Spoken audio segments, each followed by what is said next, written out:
Hello दोस्तों, कैसे हैं आप सब। आज हम बात करेंगे मैकबेथ के एक्ट 4 के सीन 2 के बारे में।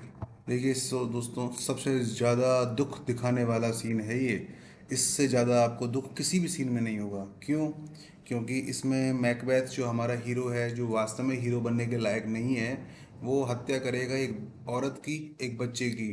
कौन है वो लेडी एंड वो चाइल्ड? वो है मैकडफ का बेटा। क्योंकि जब मैकडफ यहाँ से चला जाता है भागकर फॉरेन कंट्री में, तो पीछे से मैकबेथ जो है ऑर्डर पास करता है कि भाई मैकडफ के बच्चे और बीवी को मैं क्या करूँगा, मार दूंगा। तो वो मरवा देता है, मर्डरर्स को भेज देता है उसके घर पे, और वो जाकर उसको मार आते हैं। तो दोस्तों, सबसे एक तरह से पथेटिक सीन है बहुत ज़्यादा ये। और अब हम शुरू करते हैं एक्ट 4 का सीन 2। जैसे कि हमने कल डिस्कशन किया था कि छोटे छोटे सिंबल्स बनाकर, कुछ छोटे छोटे टैगलाइंस बनाकर हम हर एक्ट के हर सीन्स को ढंग से मेमोराइज कर सकते हैं। हम जब इस प्ले को ख़त्म करेंगे आखिरी क्लास में, मैं उसकी आपको पीडीएफ भी उपलब्ध करवा दूंगा, या फिर डिस्प्ले पे मैं आपको लगा दूंगा उस पीडीएफ को। तो आप उसका स्क्रीनशॉट ले लें और उसको अपने आप में लिख लें। और आपने अगर कल की वीडियो को पॉज करके लिख लिया हो तो बहुत अच्छी बात है दोस्तों। उसको याद कीजिए, उसी से आपका प्ले बहुत अच्छे से तैयार होगा। तो शुरू करते हैं दोस्तों। एंटर मैकडफ का कैसल है। फाइव कैसल, फाइव नाम की जो जगह है, जो मैकडफ का कैसल है, वहाँ का ये सीन है दोस्तों। एंटर करती है लेडी मैकडफ और उसका बेटा, और साथ में रॉश। अब देखिए, आपसे पूछा जाएगा ऐसा कौन सा कैरेक्टर है जिसमें कजिन का रिलेशनशिप यहाँ पर मेंटेन करता है एक पुरुष एक महिला से। तो देखिए, रॉश जो है ना, एक तरह से आपके लेडी मैकडफ को कजिन कह के संबोधित करता है ना। तो अब आपने को ध्यान ये रखना है कि भाई क्या कह के संबोधित करता है, कजिन। चलो शुरू करते हैं। एंटर लेडी मैकडफ, उसका बेटा और रॉस एंटर करते हैं। लेडी मैकडफ देखो क्या कहती है कि व्हाट हैड ही डन। यानी ही कौन है? मैकडफ। कि मैकडफ ने क्या किया? टू मेक हिम, कि उसको मजबूर कर दिया गया टू फ्लाई द लैंड, कि वो इस जमीन से यहाँ से भाग गया। Ross, you must have patience, आपको धैर्य रखना चाहिए madam. Lady Macduff, he had none, कि भाई उसने ऐसा कुछ काम तो किया नहीं है। क्या उसने सब्र नहीं किया? He flight, his flight was madness, उसका भागना बिल्कुल पागलपन था। When our actions do not, यानी when we are work doesn't make a straighter, कि मतलब कि जब भी हम कोई ऐसा काम करते हैं ना, तो इस तरह का काम भी हमको गद्दार साबित नहीं करता। हमारे एक्शन डू नॉट, यानी हमारे एक्शंस हमको गद्दार साबित नहीं करते। और fears do make us traitors, हमारा जो डर है वो हमको गद्दार साबित करता है। रॉस क्या कहता है? यू नो नॉट, आप नहीं जानते हो, whether it was his wisdom और स्पीयर, कि भाई ये जो मैकडफ यहाँ से भागा है, ये उसकी बुद्धिमानी है या उसका डर है, ये बात आप नहीं जानते हो। लेडी मैकडफ, विजडम, विजडम तो हो ही नहीं सकती हो। टू लीव हिज वाइफ, अपनी पत्नी को छोड़ के जाना। टू लीव हिज बेब, अपने बच्चे को छोड़ के जाना। हिज मैंशन, अपने घर को छोड़ के जाना। एंड हिज टाइटल्स, अपने सारे पदवियों को छोड़ के चले जाना। इन ए प्लेस, एक ऐसे स्थान पर, from whence himself does fly, जहाँ से वो भाग गया। बताओ ये विजडम कैसे हो सकती है? ही लव्स अस नॉट, वो हमको प्यार नहीं करता है भाई। कहाँ करता है? हमको प्यार करता तो क्यों भागता? He wants the natural touch, यानी वांट्स का मतलब दोस्तों दो होता है। एक तो किसी भी चीज़ को चाहना, वो वांट्स होता है। एक होता है वांट्स मतलब लैक, यानी किसी चीज़ की कमी। यहाँ वांट्स का मतलब चाहना नहीं, बल्कि वो कमी है, कि उसके अंतर्गत नेचुरल टच की कमी है। तो मतलब उसके अंदर किसी तरह की फीलिंग ही नहीं है। फॉर द पुअर रेन, अभी रेन क्या है? रेन होता है एक छोटा सा परिंदा। कि भाई एक अगर गरीब छोटे से परिंदे को भी देखें ना हम, the most डिमिन्यूटिव of the word, डिमिन्यूटिव मतलब सबसे छोटा, जो जो सबसे छोटा जो परिंदा होता है ना, विल फ्लाइट, वो भी लड़ता है her young ones in the nest, अपने छोटे छोटे बच्चों के लिए जो कि उसके घोंसले में हैं, अगेंस्ट द आउल, उल्लू के खिलाफ। यानी अगर कोई छोटे से छोटा जानवर है, पक्षी है ना, तो वो भी जानवर वो अपने बच्चों के लिए लड़ता है, लेकिन वो तो हमको यहाँ से छोड़कर भाग गया। All is the fear and nothing is the love, ये उसका कोई प्रेम नहीं है, ये तो उसका डर है, जिसकी वजह से वो हमको यहाँ पर छोड़कर भाग गया। As little is the wisdom, तुमको विजडम दिखाई देती है क्या इसमें? विजडम तो इसमें लिटिल है बिल्कुल, मतलब विजडम तो इसमें है ही नहीं है। कहाँ है? वी आर द फ्लाइट, जहाँ वो भाग गया। So run against the all reason, मतलब सारे तर्कों के खिलाफ। इसका मतलब वो इस प्रकार से भागा है सारे तर्कों के खिलाफ, कि उसका भागना बिल्कुल हमको साबित कर देता है कि ये उसका लव नहीं है, उसका क्या है? फेयर है। रोश, माय डियर कजिन, देखिए देखिए दोस्तों, कॉज यानी कजिन आ रहा है ना, रिलेशन पूछेगा आपसे कि रोश का लेडी मैकडफ से क्या रिलेशन है। वो उसकी बहन है, उसकी माँ है, उसकी बेटी है, उसकी फ्रेंड है, तो ध्यान रखना उसकी कजिन है। आई प्रे यू, मैं तुमसे प्रार्थना करता हूँ, स्कूल योर सेल्फ। अब देखिए, स्कूल योर सेल्फ मतलब बी काम, शांत बनी रहो, शांत रहो। बट योर हस्बैंड, तुम्हारा जो हस्बैंड है, ही इज नोबल, अच्छा व्यक्ति है, वाइज है, जुडिशियस है, and best knows the fits of the reason. और फिट्स ऑफ द रीजन मतलब हालात का अंदाजा लगाना, और वो हालात का परफेक्ट तरीके से अंदाजा लगा सकता है। I dare not speak much further, उसके बारे में मैं आगे ज़्यादा कुछ नहीं बोल सकता हूँ। But cruel are the times, क्योंकि टाइम ही बहुत ज़्यादा क्रूशियल चल रहा है, क्रूअल चल रहा है। वैन, जब वी आर ट्रेटर्स, यानी हमको भी ट्रेटर्स बुलाया जा रहा है, हमको खुद को गद्दार बुलाया जा रहा है। टाइम इतना क्रूशियल चल रहा है कि वी आर ऑल ट्रेटर्स, मतलब we are called traitors and do not know our self, है ना। कि मतलब हम तो टाइम का अंदाज़ा नहीं लगा सकते, यानी we don't know about the time, कि भाई क्या चल रहा है, क्यों चल रहा है। वैन वी होल्ड र्यूमर, हम क्या कर रहे हैं, अफवाहों को होल्ड करके बैठे हैं कि भाई ऐसा चल रहा है, वैसा चल रहा है, लेकिन एक्चुअल में ऐसा कुछ चल रहा नहीं है। हमने अफवाहों को होल्ड किया हुआ है। फ्रॉम वॉट, उस चीज से, वी फियर, जिससे कि हम डरते हैं। यट, हालांकि, know not what we fear, हम ये नहीं जानते हैं कि हम किस चीज से डरते हैं। बट, लेकिन, float upon a wild and violent sea, लेकिन हम फ्लोट कर रहे हैं, हम तैरते जा रहे हैं एक बहुत ही वाइल्ड और वायलेंट सी पर, एक जंगली सी पर, एक विशाल सी पर। ईच वे एंड मूव, हर किसी तरीके से। I take my leave of you, अब मैं आपसे विदा लेना चाहूँगा। शैल नॉट बी लॉन्ग, क्योंकि मैं यहाँ पर बहुत ज़्यादा देर देर तक नहीं रहूँगा। But I will be here again, लेकिन आप घबराइए मत, मैं जल्दी ही यहाँ पर वापस आऊँगा। थिंग्स, वो चीज़ें, that the worst will cease, यानी वो चीज़ें, दैट द वर्स्ट, जो कि बहुत ज़्यादा वर्स्ट स्थिति में पहुँच जाती हैं, यानी वो चीज़ें जो अपने चरम पर पहुँच जाती हैं, विल सीज, वो भी एक समय के बाद जाकर रुक जाती हैं, सीज हो जाती हैं। और एल्स, या क्लाइम अपवर्ड, या फिर वो चीज़ें ऊपर चढ़ जा, इतनी ऊपर चढ़ जाती हैं, to what they were before, जहाँ पर वो पहले हुआ करती थी। यानी जो चीज़ें हैं पहले थी उसी स्थिति में आ जाती हैं। कुछ चीज़ें इतनी ऊपर चले जाती हैं कि उनका ऊपर जाने बंद हो जाता है, वो लास्ट होता है उनका। उसके बाद वो वहाँ पर जाकर रुक जाती है। मेरी प्रेटी कजिन, मेरी प्यारी कजिन, ब्लेसिंग अपॉन यू, भगवान तुम्हारी रक्षा करे। इसके बाद लेडी मैकडफ बोलती है दोस्तों, फादर्स ही इज, कि भाई देखो, कि भाई इसका तो बाप जिंदा है, अपने बेटे के लिए बोल रही है वो, कि भाई फादर हैड ही इज, कि भाई इसका बाप तो जिंदा है, यट ही इज फादरलेस, लेकिन ये कौन है ही, यहाँ पर ही है उसका बेटा, यानी मैकडफ का बेटा। लेकिन फिर भी वो जो है ना बेचारा बिना बाप का है, क्या कह रहा है कि भाई फादर ही हैड, मेरा बच्चे का बाप तो है, लेकिन फिर भी मेरा बच्चा बाप के बिना है। क्यों, ऐसे बाप का क्या फ़ायदा जो अपने बच्चे को छोड़कर भाग गया। रोश क्या कहता है, रोश, आई एम सो मच फूल, मैं तो बहुत ज़्यादा क्या हूँ, मूर्ख हूँ। शुड आई स्टे लॉन्गर, अगर मैं यहाँ बहुत देर तक रुका, it would be my disgrace and your discomfort, तो ये मेरा अपमान होगा और तुम्हारा डिस्कम्फर्ट होगा। I take my leave at once, अब मैं यहाँ से जाता हूँ, और इस तरह से कह के दोस्तों वो यहाँ से निकल जाता है। लेडी मैकडफ कहती है सिर्रा, ठीक है ना, योर फादर सिरा, तो अब मैं आपको समझा चुका हूँ पहले भी, भाई सर भी कह सकते हैं इसको सम्मान सूचक शब्द में। तो योर फादर इज डेड, अब लेडी मैकडफ अपने बेटे से कह रही है कि तेरा बाप मर चुका है। And what will you do now, अब तुम क्या करोगे। हाउ विल यू लिव, तुम अपने बाप के बिना कैसे जिंदा रहोगे। तो बेटा क्या कहता है, एज बर्ड्स डू, जैसे कि पक्षी जिंदा रहते हैं मम्मी, वैसे ही मैं जिंदा रहूंगा।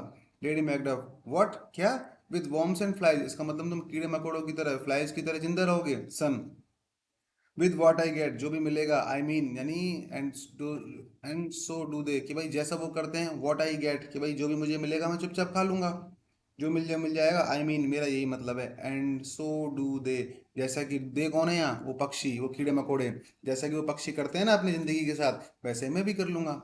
तो लेडी मैकडफ क्या बोलती है, पुअर बर्ड, बेचारा बच्चा, ये बर्ड उस पक्षी के लिए नहीं है दोस्तों, अपने बच्चे के लिए है, बेचारा बेटा। Thou wouldst never fear the net, nor lime the pitfall, nor the gin। अब देखिए, वर्ड तो उसने बच्चे के लिए इस्तेमाल कर लिया। अब यहाँ फियर का मतलब है सेव करने से, किसी चीज को बचाने से। कि भाई दाव नेवर फियर, कि भाई तुम चाहे कुछ भी कर लो, डरो मत, लेकिन तुम फिर भी बचोगे नहीं, बचोगे नहीं का मतलब, द नेट और द लाइम। अभी लाइम क्या है, लाइम दोस्तों एक स्टिकी पदार्थ होता है, एक चिपचिपा पदार्थ होता है, और ये कहाँ से निकलता है, पेड़ों में से निकलता है। अगर आप इसको लिखना चाहें तो इस तरह से लिख सकते हैं कि स्टिकी प्रिपरेशन, या फिर स्टिकी मटेरियल, जो कि applied to the tree, claims to the catch the words, यानी पेड़ों पर लगा दिया जाता है। उसके ऊपर क्या करते हैं, पेड़ पे चिपचिपा पदार्थ लग जाता है, पक्षी आते हैं और उस चिपचिपे पदार्थ की वजह से उसके ऊपर चिपक जाते हैं, और जो शिकारी होते हैं उन पक्षियों को पकड़ लेते हैं। उसे कहते हैं लाइम। और लाइम ट्री भी होता है, आपको पता है अच्छी तरह से। द पिटफॉल, पिटफॉल का मतलब तो गड्ढा होता है, नॉट द गिन, और गिन का मतलब जो परिंदों को जो पकड़ने का जाल होता है उसे कहते हैं पिटफॉल। बेचारा बच्चा, है ना, कि भाई तुम फिर भी बचोगे नहीं, किससे, उस जाल से, उस सब चीज़ों से, उस चिपचिपे पदार्थ से जो कि तुमको बिछाने के लिए गड्ढे बनाए गए हैं, तुमको पकड़ने के लिए जाल बनाए गए हैं ना। तो लेकिन तुम कितनी भी कोशिश कर लो, चाहे हम कहीं भी भाग जाएं यहाँ से, लेकिन मैकबेथ तुमको मारे बिना छोड़ेगा नहीं। अपने बेटे के बारे में ऐसा सोच रही है, उससे वो कह रही है। सन, तो बेटा क्या कह रहा है कि वाई शुड आई मदर, मुझे क्यों मारेगा मम्मी वो, मैं क्यों भागूं यहाँ से बताओ। Poor birds they are not set for, ये जाल जो है बेचारे छोटे छोटे पक्षियों के लिए थोड़ी बिछाए जाते हैं। My father is not dead, मेरा बाप अभी मरा नहीं है। फॉर ऑल योर सेइंग, जैसा कि तुम कह रही हो, आपके कहने के मुताबिक मेरे पिताजी अभी मरे नहीं हैं। तो लेडी मैकडफ बोलती है यस ही इज डेड, अरे मर गया है भाई वो, तू कितना टेंशन ले रहा है, क्यों सोच रहा है कि नहीं मरा।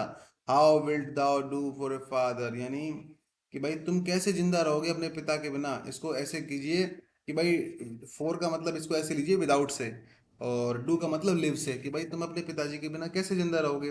तो सन, बेटा क्या कहता है, ना भाई ना। How will you do for a husband, ऐसे रहूंगा जैसे आप अपने पिताजी के बिना रहो, अपने पति के बिना रहोगे। यही तो पूछ रहा है बेटा माँ से, कि how will you do for a husband, कि तुम एक हस्बैंड के लिए क्या करोगी। तो लेडी मैकडफ क्या बोलती है, why I can busy with 20 at the money market, कि मैं तो किसी भी बाजार से जाके 20 पत्ती खरीद सकती हूँ, मेरी छोड़ तू। सन, तो सन क्या कहता है, then you will buy them to sell again, कि ठीक है आप खरीद सकती हो, लेकिन फिर आपको उनको बेचना पड़ेगा उन पत्तियों को। क्यों, क्योंकि सीधी सी बात है, वो पति इतने ज़्यादा काम के नहीं होंगे आपके जितना कि मेरा बाप है, ठीक है ना, तो उसको वापस बेचना पड़ेगा। Lady Macduff, thou speakest with all thy wit, कितनी चतुराई से बोल रहे हो तुम, कितने अच्छे से बोल रहे हो। एंड येट, और फिर भी, आई फेथ, मैं विश्वास करती हूँ, with wit enough for thee, कि भाई तुम्हारी उम्र के हिसाब से, ये दी का मतलब तुम्हारी एज, योर एज, कि भाई तुम्हारी एज के हिसाब से इतनी विटिनेस, इतनी चतुरता बहुत इनफ है भाई, कि भाई तुम कितने अच्छे से समझदारी से बोलते हो। तुम्हारी उम्र इतनी नहीं है लेकिन फिर भी इनफ है, इतनी बुद्धि तो तुम्हारी बुद्धि को दिखाने के लिए। Son, was my father traitor mother, मेरा पिताजी क्या वास्तव में गद्दार है माँ। तो Lady Macduff, that he was, हाँ बिल्कुल वो गद्दार है। सन, व्हाट इज ट्रेटर, एक ट्रेटर क्या होता है। Lady Macbeth, sorry Macduff, why, क्यों, one that swears and lies, गद्दार वो होता है जो कि कसम खाता है और फिर भी क्या कर देता है, झूठ बोल देता है। Son, and we all traitors that do so, तो इसका मतलब सभी ट्रेटर ऐसा करते हैं क्या। तो लेडी मैकबेथ, एवरीवन, सब, बिल्कुल, that does so is a traitor, कि भाई जो भी ऐसा करता है ना वो क्या है, वो गद्दार है। एंड मस्ट बी हैंग्ड, और उसको फांसी पर लटका देना चाहिए। Son, and must they all be hang that swears and lie, क्या भाई जितने भी जो लोग हैं, must they all be hang, सबको लटका देना चाहिए फांसी पर, जो कसम खाते हैं और झूठ बोल देते हैं। लेडी मैकबेथ, हाँ हर किसी को लटका देना चाहिए। सन, हु मस्ट हैंग देम, कौन लटकाएगा उनको फांसी पर, ठीक है भाई लटका तो देंगे, लटकाएगा कौन। लेडी मैकबेथ, वाई क्यों, अरे ऑनेस्ट मैन लटकाएंगे, जो ईमानदार आदमी है वो लटकाएंगे बेईमानों को। Son, then the liars and swearers are fools, फिर तो जो झूठ बोलने वाले हैं, कसम खाने वाले हैं, वो बेवकूफ हैं, फूल हैं। फोर, क्योंकि there are liars and swearers are enough, क्योंकि दुनिया में झूठे बोलने वाले और कसम खाने वाले इतने ज्यादा हैं, टू बीट, कि वो पीट देंगे द ऑनेस्ट मैन, ईमानदार लोगों को ही, एंड हैंग देम अप, और उन ईमानदार लोगों को ही फांसी पर लटका देंगे। क्या कह रहा है, यही तो कह रहा है कि भाई बेवकूफ़ हैं ये झूठ बोलने वाले, उनकी संख्या इतनी ज़्यादा है फिर भी ईमानदारों से क्यों डर रहे हैं, वो तो खुद ही उनको मार दें, खुद ही लटका दें उनको, द ऑनेस्ट मैन को। तो Lady Macbeth, now God help thee, भगवान ही तेरी रक्षा करेगा बेटा, पुअर मंकी, बंदर। But how will thou do it for a father, लेकिन तू एक बाप के बिना करेगा क्या, तुम अपने पिताजी के लिए करोगे क्या। सन, इफ ही वर डेड, यदि वो मर गए, यू वुड बी पर, यदि वो मर गए होते तो तुम क्या करती, तुम रोती उनके लिए, हिम है ना, उनके लिए रोती। इफ यू वुड नॉट, यदि तुम नहीं रो रही हो, इट, इसका मतलब क्या है, it were a good sign, इसका मतलब ये तो एक अच्छा सिंबल है, अच्छा संकेत है, that I should quickly have a new father, कि मेरा जल्दी ही एक नए पिताजी मुझे मिल जाएंगे। लेडी मैकडफ, पुअर प्रेटलर, प्रेटलर होता है दोस्तों तुतलाने वाला बच्चा, अरे बेचारे तुतलाने तोतले बच्चे, हाउ हाउ दाउ टॉकस, तुम इस तरह की बातें कैसे कर सकते हो। और इस तरह से बात करते करते एक मैसेंजर एंटर करता है, वो ये सूचना देने आया है दोस्तों कि तुम यहाँ से जल्दी निकल जाओ, क्या पता मैकबेथ कब तुम्हें मरवा दे। मैसेंजर क्या कहता है, ब्लेस यू ले फेयर डेम, डेम का मतलब लेडी, ब्लेस यू मतलब गॉड ब्लेस यू, भगवान तुम्हारी रक्षा करे poor lady. I am not to you known, कि भाई इसका मतलब मुझे तुम्हारे द्वारा जाना नहीं जाएगा, इसका मतलब यू डोंट नो मी, तुम मुझे नहीं जानते हो। दाओ, हालांकि, in your state of honour, आपके सम्मान के खातिर, आई एम परफेक्ट, यानी मैं कंप्लीटली जानता हूँ, I know, I am perfect मतलब आई नो कंप्लीटली, मैं तुमको पूरी तरह से जानता हूँ। आई डाउट, मुझे संदेह है, some danger does approach you nearly, कि कुछ खतरा तुम्हारे नज़दीक आ रहा है। If you will take a homely man advice, यदि तुम एक आम आदमी की, होमली मतलब आम, बिल्कुल नॉर्मल, यदि तुम एक नॉर्मल आदमी की सलाह मानती हो, बी नॉट फाउंड हेयर, तो मतलब ज़्यादा देर तक यहाँ पर रुको मत, गो फ्रॉम हेयर, हैंस कैसे, क्विकली निकल जाओ यहाँ से, विद योर लिटिल वंस, अपने छोटे से बच्चे के साथ। ये वंस कौन है दोस्तों यहाँ पर, उसका बच्चा, चाइल्ड। टू फ्राइट, टू दस, हालांकि टू फ्राइट, तुम्हें डराना, डराना, टू फ्राइट मतलब डराना, यू तुमको, दस इस प्रकार से, तुम्हें इस प्रकार से डराना, मी थिंग्स मुझे लगता है, आई एम टू सेवेज कि मैं बहुत ज़्यादा असभ्य हूँ। सेवेज का क्या मतलब होता है, असभ्य, इसका मतलब तुम्हें ऐसे डराना नहीं चाहिए मुझे, लेकिन मैं क्या करूँ, तुम्हें डरा रहा हूँ, इसका मतलब ऐसा लग रहा है कि मैं बहुत ही गंदा काम कर रहा हूँ। टू डू वर्ड्स, बुरा करना, टू डू वर्ड्स बुरा करना, टू यू तुम्हारे साथ, वर वेल, वर फैल क्रूएलिटी, ये बहुत ज़्यादा क्या होगी, क्रूएलिटी होगी, दुष्टता होगी, गंदापन होगा। विच इज़ टू, नाय, नाय का मतलब होता है दोस्तों नियर, विच इज़ टू जो कि योर पर्सन, कि भाई जो तुम्हारे बहुत ज़्यादा करीब है। हेवन प्रिजर्व यू, भगवान तुम्हारी रक्षा करे। I dare abide no longer, अब मैं ज़्यादा देर तक यहाँ पर, अबाइड यानी स्टे करना, ज़्यादा देर तक मैं यहाँ पर रुक नहीं सकता। और ऐसा कहकर वो एग्जिट ऐसे निकल जाता है। लेडी मैकडफ क्या बोलती है, विदर शुड आई फ्लाई, अब मैं कहाँ जाऊँ। फ्लाई का मतलब उड़ना नहीं, गो, मैं कहाँ जाऊँ, I have done no harm, मैंने तो किसी का नुकसान नहीं किया है। बट आई रिमेम्बर नाउ, लेकिन मुझे एक बात याद है, I am this earthly world, मैं इस सांसारिक दुनिया में यहाँ पर जिंदा हूँ। Where to do harm is often laudable, laudable का मतलब होता है किसी भी तारीफ करने योग्य, कि भाई, अब मुझे याद आया कि मैं एक ऐसी सांसारिक दुनिया में हूँ जहाँ पर किसी का हार्म करते हैं ना, नुकसान करते हैं, तो उसकी तारीफ होती है, वो तारीफ करने योग्य है। To do good some time, और अगर किसी का, टू डू गुड, और अगर हम अच्छा करते हैं सम टाइम, अक्सर, कभी कभी, अकाउंटेड डेंजरस फॉली, तो ये मूर्खता मानी जाती है, यानी अगर हम किसी का बुरा करेंगे तो वो तो अच्छा माना जाता है, और जब किसी का अच्छा करेंगे तो वो बुरा माना जाता है। वाई देन, ऐसा क्यों, अलास, दुख होता है उसको दोस्तों। Do I put up then womanly defence, तो इसका मतलब मैं अपना वही वुमेन कार्ड खेलूंगी, औरतों की तरह डिफेंस करूंगी अपने आप को, क्या, कि क्या मैं अपने आप को ये कहकर बचाऊं, औरत कहकर बचाऊं, to say I have none done no harm, कि मैंने किसी का नुकसान नहीं किया है, कि मैं ये कहकर बचाऊं कि अपने आप को, जब वो मर्डरर्स मुझे मारने आएंगे। एंटर मर्डरर्स, कातिल एंटर करते हैं दोस्तों। वाट आर दीज फेसेस, अब वो देख के उन चेहरों को चौंक गई कि यार कौन से चेहरे हैं ये, मैंने तो आज से पहले कभी देखे नहीं। First murder, where is your husband, तुम्हारा हस्बैंड कहाँ है, लेडी मैकडफ। आई होप, मुझे लगता है, in no place to unsanctified, unsanctified का मतलब क्या होता है दोस्तों, अपवित्र, कि भाई मुझे नहीं लगता कि वो एक ऐसे अपवित्र, एक ऐसी नापाक जगह पर यहाँ पर होगा। Where such as thou must find him, जहाँ तुम जैसे लोग उसको ढूंढ सको। फर्स्ट मर्डर, ही ट्रेटर, गद्दार है वो। सन, दाउ लाइस्ट, तुम झूठ बोल रहे हो। दाउ शेक्सपियर विलन, तुम घुंघराले बालों वाले विलन, उसके बाल क्या होते हैं, घुंघराले। अगर आपने हिंदी पढ़ी हो, फर्स्ट ग्रेड में हिंदी भी आपकी जुड़ी हुई है, तो आप राघव प्रकाश जी की किताब में एक वन वर्ड मिलेगा आपको, जिसमें लिखता है कि बिखरे बालों वाला, उसको कहते हैं झबरा। तो एक तरह से वो थोड़ा सा हिंदी का नॉलेज भी हो गया, कि भाई जिसके बाल बिखरे हुए होते हैं उसको झबरा कहते हैं। राघव प्रकाश की किताब मिल जाएगा। और यहाँ पर भी ऐसा ही कि तुम्हारे बाल कैसे हैं, घुंघराले हैं, बिखरे हुए से हैं, तुम विलन हो। First murder, what you egg, अब आपको ध्यान देना है कि फर्स्ट मर्डर ने उसको किस से संबोधित किया, यू एग, इस तरह से संबोधित किया। स्टेबिंग हिम, अब उसको क्या किया उसने, चाकू मार दिया, जो तलवार वगैरह है ना उसके घोंप दी उसको। यू फ्राई ऑफ ट्रीजरी, तू फ्राई है, फ्राई मतलब चाइल्ड है, ट्रीजरी किसका, गद्दारी का। अब ये ट्रीजरी क्या है, ये ट्रीजरी यहाँ मैकडफ के लिए इस्तेमाल हुआ है दोस्तों यहाँ पर, कि तू मैकडफ का बेटा है, तू उस गद्दार का बेटा है। सन, ही इज किल्ड मी, अब कह रहा है मम्मी मुझे मार दिया उसने। रन अवे, तुम यहाँ से भाग जाओ, आई प्रे यू, मैं तुमसे प्रार्थना करता हूँ, और ऐसा कहते कहते बच्चा मर जाता है। Exit lady Macduff, lady Macduff यहाँ से निकल जाती है, क्राइंग, चिल्लाती है, murder murder, accident, murders following her, और पीछा करते हैं उसके मर्डर्स, उसका पीछा करते करते वो भी स्टेज से बाहर निकल जाती है। दोस्तों, एक चीज यहाँ पर रह गई है मुझसे, मुझसे तो कर रही तो नहीं है, बस उसके बारे में क्वेश्चन डिस्कस करना रह गया है। जैसे कि हमने इसको पढ़ा कि लेडी मैकडफ ने कितनी अच्छी अच्छी बातें कही है यहाँ पर, ये कोटेशन पूछे जाएंगे आपसे कि भाई ये कोटेशन किसने कहा। तो इसको मैं रिवाइज जरूर कर रहा हूँ दोबारा, ताकि आप इसको ध्यान रखें कि ये कोटेशन लेडी मैकबेथ ने कही है, लेडी मैकडफ ने कही है।